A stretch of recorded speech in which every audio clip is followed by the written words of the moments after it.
tere taas! Mina olen Ott, üks 3 päevajuhist ja oleme jõudnud delta hoovi alale. Siia just paistis päike, aga nüüd on päike juba delta kohviku poole peal. Mul on hea meel sisse juhatada üks Eesti hea sõber, üks mu enda hea tuttav, Geoff Mulgan Londonist. Geoff on Briti innovatsioonifondi Nesta endine juht. Ta on praegune University College Londoni kollektiivse intelligentsuse professor ja ta on olnud kunagi Briti peaministri Tony Blairi nõunik. Et igati lugupeetud ja tark mees, kes juba eelmise kriisi ajal rääkis huvitavaid trendi, mis maailmas võiks juhtuda, mis võib-olla jäid juhtumata. Ja nüüd on siis meil au kuulata tema mõtted selle kohta, mida siis praegune kriis tähendab maailmale, poliitikale, majandusele ja kuidas me kollektiivselt ühiskondadena nii Eestis kui maailmas võiksime sellest kasu lõigata, aga millised ohud ka on juhul, kui me ei lõika sellest kasu. Geoff, tere tulemast ja sõna Londonisse.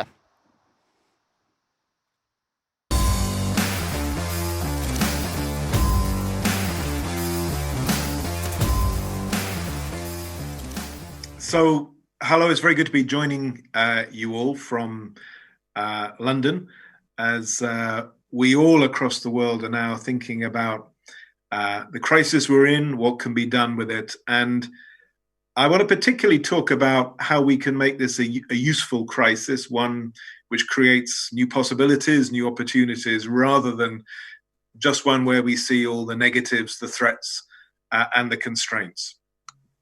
And in a way, you can think of almost any kind of crisis as taking one of two forms. There's you could call a homeostatic crisis, where all we want to do is return to where we were before. That's what happens if you catch a virus or you have a heart attack. You just want to return to a healthy state.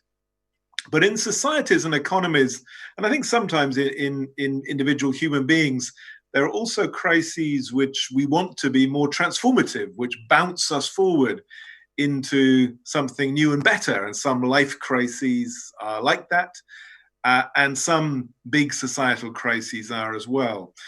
I think in retrospect, the last big crisis the world faced in 2007, 2008 could have been a transformative one, but instead was a homeostatic one where all efforts just went to putting things back as they were, rebuilding the banks, the old industries, work on climate change was put on hold for many years. And in many ways, I think people can see now that was a great missed opportunity. So the question is, how do we use this crisis in a more transformative direction? And I'm going to share some thoughts about the ways in which I think already we are seeing in this crisis some amazing new possibilities for the future. Now, the patterns so far are incredibly uneven. This rather complicated diagram from about a day or two ago just shows the varied responses in different countries. This is a measurement of death rates above the average. And you can see almost at a glance countries like my own with huge numbers of excess deaths. Others like Iceland or Israel or even South Africa have done much better. So one thing we need to keep very clear is the unevenness so far of the crisis and the responses and what it's shown about different capabilities in different parts of the world to deal with it well. And I'm particularly going to talk about what's been happening in East Asia, which overall I think has responded to the crisis in more innovative ways which point more to the future perhaps than Europe or North America. So first, some perhaps slightly obvious predictions. One, as I say, we will have very uneven patterns for the next year or so, probably with new bounces of crisis hitting, lockdowns being imposed, eased, and then imposed again. This is usually the nature of such pandemics. I think we'll see some very more dramatic changes as well. So one being talked about a lot at the moment is that investment in automation, AI, may accelerate because the costs of running a factory or a warehouse with social distancing are so high. So China, some companies are talking about doing in the next year what they'd expected to be doing in the next 5 years in terms of automation and AI. We're already seeing huge changes to lifestyle. People working much more from home, perhaps re-engaging with their neighborhood and their gardens and so on. And to some extent, a sea change in attitudes to government. There's a thing called the Overton window, which is a theory that in any society at any one time, there's a window of sort of ideas or policies which are thought to be acceptable. And sometimes that shifts, and everyone really shifts in the same direction. And as we've seen governments nationalizing huge areas of the economy, paying welfare to huge numbers of people, in some ways, the menu of what is possible has changed very, very dramatically and very quickly. For me, the really interesting question is that whether we use this crisis, though, to enhance our shared intelligence, and in a way, the crisis is a challenge of shared intelligence, or whether in fact we respond in collectively stupid ways, and perhaps how we come out of the crisis is also collectively stupid. Anyway, that's my starting point. And the reason why I'm sometimes optimistic is there's a quote often attributed to Lenin, which I think he may not have actually said, where he said there are decades when nothing happens, and then there are weeks when decades happen. And I think we've just been through one of those periods when in a few weeks, we've seen decades happen. And so it's worth examining in some detail what has been happening in the crisis and what that might mean. And my main interest, given both my background, I've worked in telecoms, in government, in academia, civil society, and business. My real interest is in how does thought happen at large scale? How does a society think together?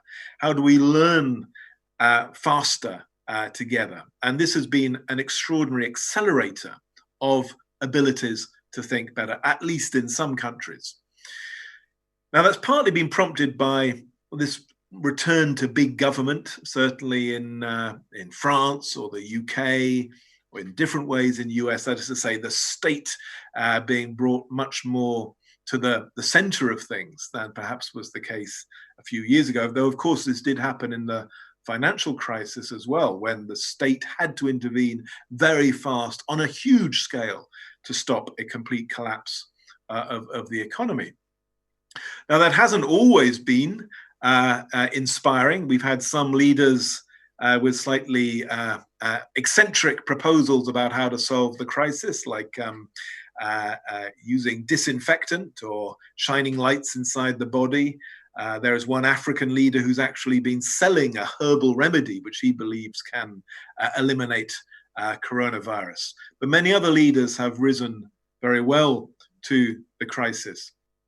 And the ones who've done well, I think, have recognized that we need to organize our collective brain as a society for the crisis and the recovery, and link together all the things which happen as a matter of course in our own brains, our ability to observe, our models of the world, our ability to analyze, to remember, to empathize, to create, and so on.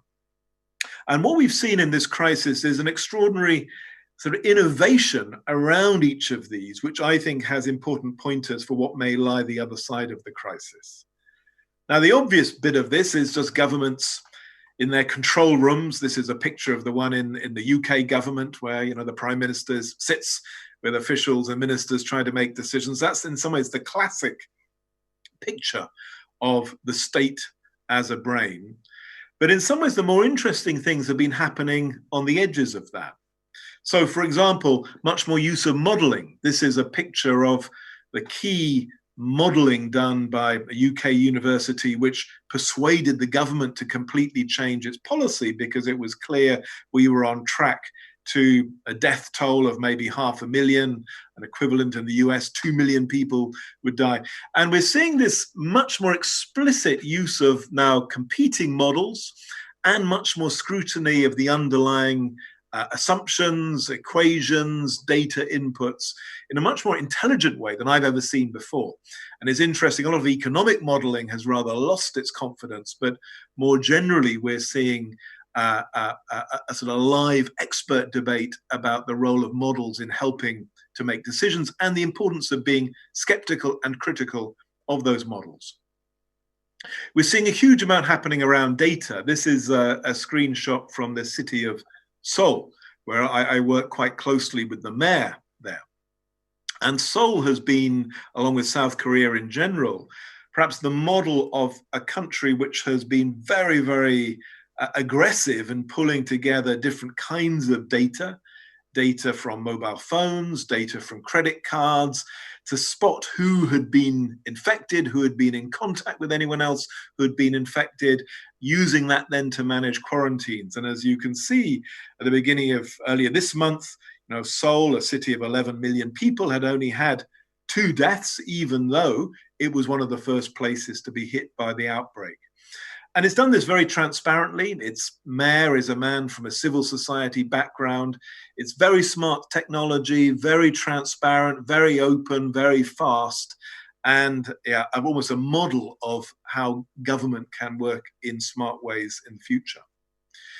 Singapore, in very different ways, has also been a bit of a model using their Trace Together contact tracing app, which they used alongside teams of contact tracers to work out everyone who had been in the same place or Uber car as someone else who had been infected. So there could be very agile, very rapid response to infection. And I think even more impressive perhaps than those is Taiwan. This is a slightly complicated diagram of their digital fence concept, which they brought together a whole series of private companies, their mobile phone companies, you can see there, and others, to help organize, again, both this tracking and tracing of infections, and then organizing digital quarantine so that people who were at risk were kept in their homes. And they did this in a very, very transparent way. Taiwan has probably been experimenting in new forms of democracy more than any other country on the planet, and again has been very, very successful in containing the virus and actually keeping their economy alive through it.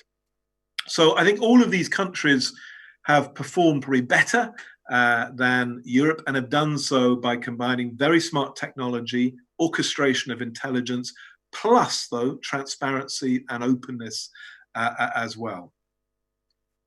China is a slightly different example, and this may point to where we will be in a few months' time. And China has been trying to work out the way out of the crisis using apps on which this is on Ali Health and so on, where you give people red, green, or yellow according to whether they are already immune, whether they're at risk, and so on. And this is the sort of new system which will be, I suspect, in use in many, many countries to cope with a situation where perhaps a tenth, a fifth, a quarter of the population has already had the virus and wants to get back to work, back to a university, and others are still at risk. And so we see the use of technology to essentially triage and organize movement and rights of movement. Now, some people find that a terrifying idea. It is a sort of big brother state as we've never seen it before, but we will need some mechanisms of this kind collectively to ensure we can manage smart ways through the crisis. So I would guess by September, many of us will have something like this on our phones. Now, some of these are really about how you organize intelligence in governments. And I've been very interested in seeing which governments around the world have done this consciously and deliberately. And one of the interesting success stories to me has been a very poor country, which is Bangladesh, 180 million people, who have much more deliberately created a whole, what they call a collective data intelligence system, using collective intelligence models to link data from self-diagnostic reports, from health workers' analyses, working very closely with all of the private sector and NGOs in order to work out where are the highest risk people, the highest risk places, and then to prioritize getting resources to them. In a way, it's trying to turn, again, the whole country into something more like a brain, able to observe, to analyze, to think, to predict, to act much more quickly than perhaps was ever possible for governments in the past. And examples like Bangladesh and the East Asian ones, I think, are more sophisticated than certainly countries like the UK, France, Italy, Spain have been. So again, we're seeing this shift in geography in the world, in how intelligence is organized. There's also, I think, been a really interesting shift in how intelligence is organized in the community, society taking responsibility for things. So one of the projects I've been involved in for quite a few years and helped launch in my last job at Nesta was a thing called Good Sam, where we tried to design a platform on which people could volunteer to help ambulance services and health services as a complement to the traditional public sector.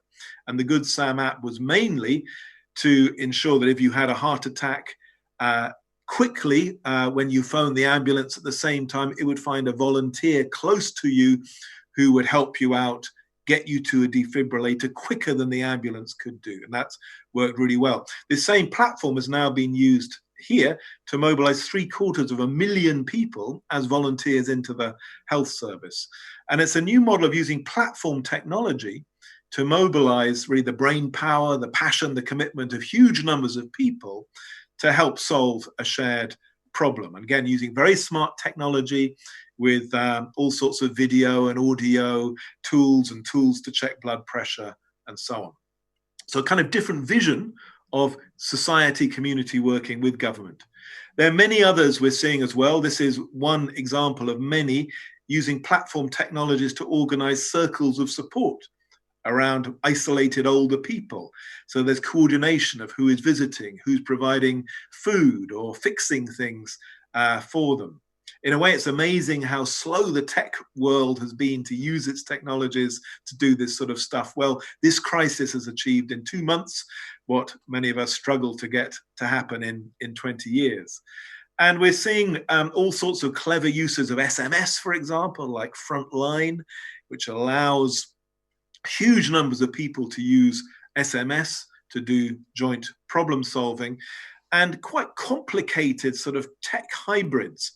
This picture, which is a bit of a complicated picture, is from Brooklyn in New York, showing a community's creation of a food distribution system, linking together a whole bunch of elements they've taken from off-the-shelf technologies, from PayPal and Twilio and Slack, to organize at quite large scale food deliveries. But it's a bottom-up grassroots initiative, as it were a DIY tech assembly, to help volunteers meet the needs of people who couldn't go out to shop in an urban setting in the US. And there are many, many examples of this kind. We're now working with UN groups across the world using OpenStreetMap to try and analyze where there might be spare resources, or, for example, who might be able to help with protective clothing and equipment in relation to the crisis. Again, it's trying to mobilize the whole society as a brain in real time to solve a problem. In a way, it's complementing the top-down work of government with the bottom-up work of society. And exactly the same is happening in science too. So for many years, Foldit has been a collective intelligence initiative on proteins, and now they are mobilizing anyone, anywhere to help design antiviral proteins using their platforms, which then they manufacture in their base in Seattle. So this is citizen science, collective intelligence of hundreds of thousands, maybe millions of people, organized at a global scale to help accelerate scientific invention. And there's a parallel going on for things like sources of detection, but also for creating simple protective masks, clothing for health workers and others. So all of these, I think, are pointers to really a very different future in which our intelligence, our brain power and data is organized in a much more systematic way at large scale to solve social problems. We all have these extraordinary platforms like Google and Facebook and Alibaba and so on there, but they've been mainly about harvesting our data to make money or to sell us stuff.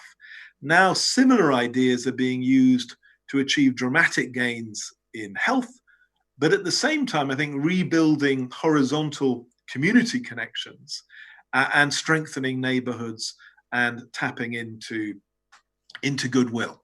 So for me, the really interesting question of the next year is how might we apply some of these methods to other things? So the most obvious one across Europe is climate change.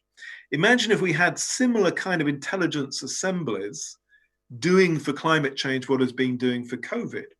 So much more open data, tracking carbon emissions of every house, every building, every car, much more mobilization of collective ingenuity to come up with better ways of retrofitting houses, better ways of running food systems, better ways of reducing waste.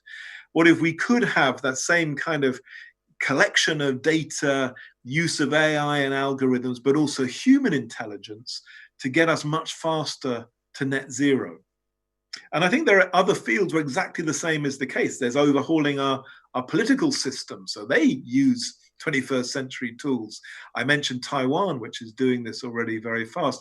Or imagine care for the elderly, which in most countries is run in a really old-fashioned way, often with very low paid, quite low-skilled staff. Imagine if we applied these kind of intelligence tools to helping us care better.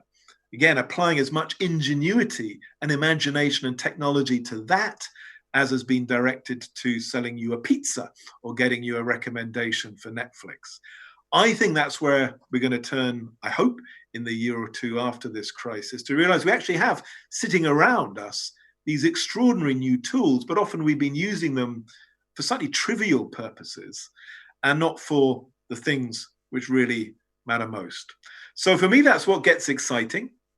And I think we'll see this applied in all sorts of fields. This is just one which I've been working on, which is air quality. How do we use all of these methods to track air quality in our cities? And I put this here in part because air quality has, of course, greatly improved because of the crisis. As people have stopped driving, the airplanes have stopped and so on. So we've got this weird sort of COVID dividend on our air quality. But in a way, that's just asking us, why do we not have much smarter collective intelligence systems to help us track air quality, stop buildings and vehicles and so on ruining the quality of our air and thus ruining our health, and also actually the development of kids' brains? So I guess my challenge to all of you is, how do you use this crisis? What can you do? It may be through a business startup or a government project or an NGO or just a technology project. How do we use it to bounce forward to a society we'd rather live in than just think about getting back to where we were in 2019? And if any of this sort of chimes with you, I set out some of these ideas in a book I wrote a couple of years ago called Big Mind, which is about how collective intelligence can change our world.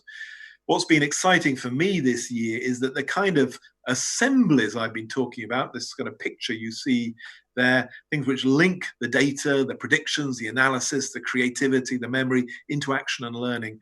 This is all happening at speed through this crisis, far more dynamically than I've ever seen before. And that's what gives me hope that we could be on the cusp of a bit of a step change in our collective intelligence, and hopefully will not regress to the kind of collective stupidity which leads us all to drink disinfectant as a way of keeping us healthy. Thank you.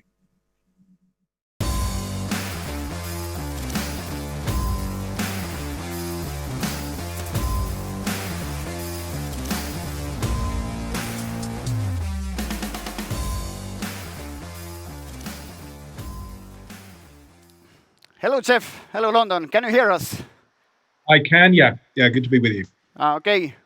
Welcome to Tartu via digital means. Thank you. Sun is shining. It's one of the most beautiful weathers actually in Estonia we have had this spring. What about London? Very beautiful. Warm and sunny. You wouldn't believe there was a crisis on. Finally, the summer came. Good to know. Thanks for having us, first of all, and thanks for the speech and cool ideas about where the world might be going. We've got few questions as well. One, for example, what will be the future of governmental think tanks in the future? Is there going to be a renaissance of them, or the role of them in this collective intelligence development nationwide? I don't. It depends what you mean. Do they mean think tanks within government or outside Yes, sort of of a government? think tanks you have been running. I mean, Nesta or Sitra in Finland, or intelligence unit close to government, close to the parliament, perhaps. Independent, So, not independent. so there are many different kinds of think tank. For the last few years, I ran Nesta, which was independent of government and mainly an investor, as a venture capital investor, and running practical projects. But in a previous life, I ran the UK government strategy unit, which was, as it were, a think tank within government, 150 people, helping to do long-term plans on everything from energy to education to childcare.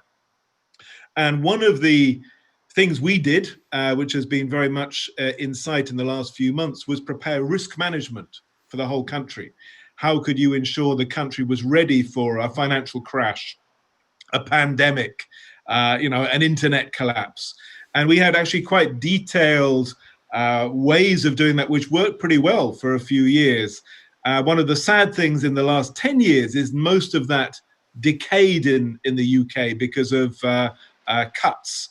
And I think governments are again aware they need a brain inside themselves to be able to think ahead. They need a brain inside themselves which can bring in people from business, NGOs, academia, to help them see both threats and opportunities. And if they get rid of that brain, then they act pretty stupidly. And things like pandemics, which in our work was the most likely serious risk facing the country.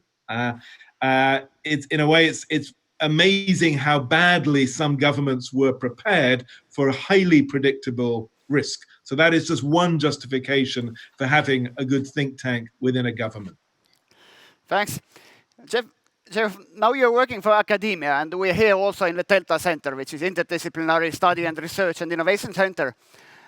What is this collective intelligence inside universities? I mean, what would be the future of universities to help perhaps societies better to respond to these challenges?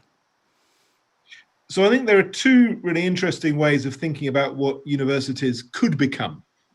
So at the moment, most universities are places for teaching, and that's good.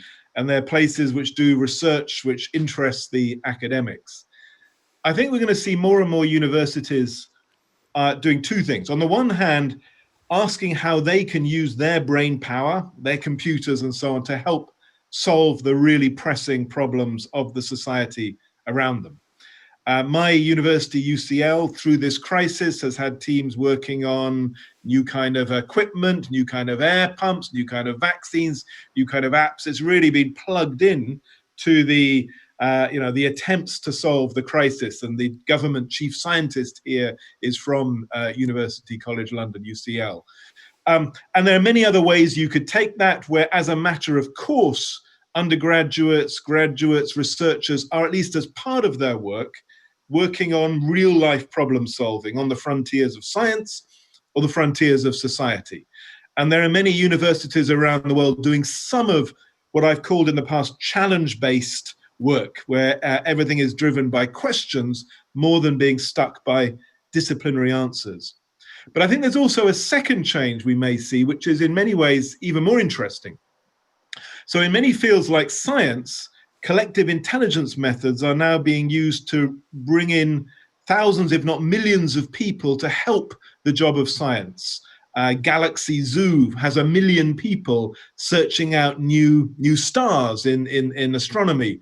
There are many examples in zoology, in cancer care, of huge numbers of people being mobilized. And this is in part because there is a cognitive surplus in society. Many people with lots of knowledge and education, but who are not working in the university. So I think one of the challenges for the university is how can it become an orchestrator, a curator of this huge, so we're latent intelligence beyond its borders, sitting in the heads of citizens. And this takes you to a completely different model of how knowledge can be organized. It's what, in a small way, Wikipedia does, trying to collect some of the world's knowledge. But I think we're just at the beginnings of thinking through how the brain power of tens, hundreds of millions of people can be organized to sit alongside and complement the brain power of the professors like me, the lecturers and the researchers. Okay, thanks. We slightly are getting out of time, but a small question. You have been doing science around social innovations for a while. What would be the future of social companies, social enterprises? And do you see kind of scalable social enterprises growing, or they are just kind of local businesses, local NGOs doing local things? I think we're seeing a long-term shift in capitalism towards wanting ownership models which aren't only in the control of shareholders. I think that will seem like a very anachronistic model in the future. And there are large-scale social enterprises now. The Mondragon Co-op in Spain has had 100,000 employees. BRAC in Bangladesh, 150,000 people work for them.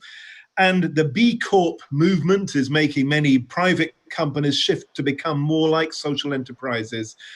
And more, I think we will see pressures to rethink ownership so there can be a clearer stake for the workers in a company, a clearer social mission locked into how they work.